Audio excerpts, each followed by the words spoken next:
Recipe নিয়ে চলে এলাম। আজকের রেসিপি হলো পার্সি ফুলকপি।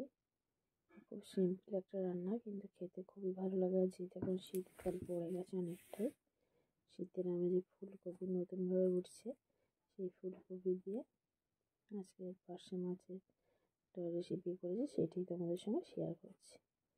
তো মাছগুলোকে আমি ধুয়ে কেটে ভালো করে পরিষ্কার করে নিয়ে নুন আর হলুদ মাখিয়ে রেখেছিলাম মিনিট 10 মতো।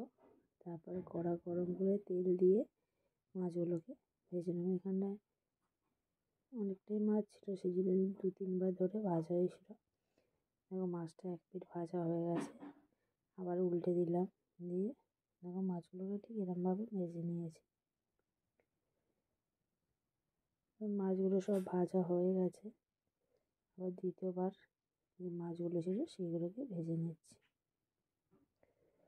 খুব বেশি নরম বা খুব বেশি কড়া করে ভাজার দরকার নেই, মাঝারি করে ভাজলেই হয়ে যাবে। যেহেতু মাছগুলো পার্শে মাছ একটু নরম মাছ হয়, সেই জন্যে খুব সাবধানে ভাজতে হবে। দেখো ভাজায় যে তেলটা ছিল তাতে আমি ডুমো করে আলু কেটে রেখেছিলাম, সেই আলুগুলোকে দিয়ে ভালো করে ভেজে নেব। আর আমি ফুলকপি আগে থেকে একটু নুন আর একটু হলুদ দিয়ে সামান্য ভাপিয়ে নিয়েছি, এটা আছে। দেখো আলুটা একটু নাড়াচাড়া করে কিছুক্ষণ ভাজার পরে একটা পেঁয়াজ সেটাকে কুচিয়ে রেখেছিলাম, সেটা আলুর ওপরেই দিয়ে দিলাম।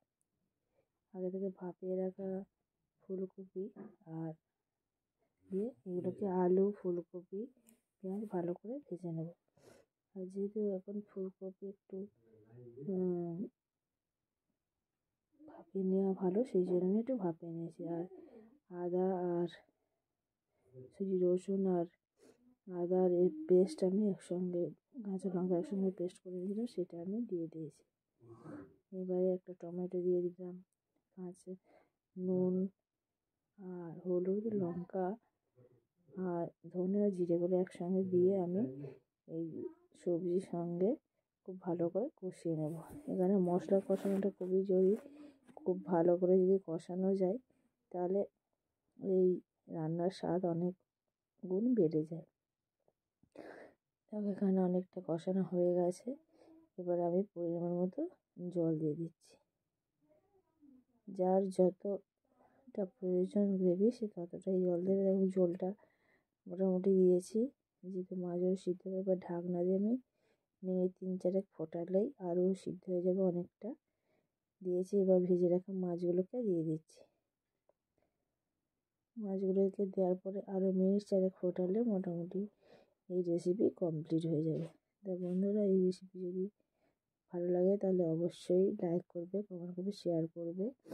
আর যারা ফেসবুক থেকে দেখছো অবশ্যই ফেসবুকটা ফলো করবে।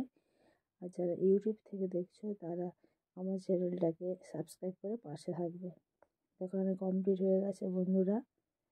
আজকে এই পর্যন্ত, আবার নতুন রেসিপি নিয়ে চলে আসবো।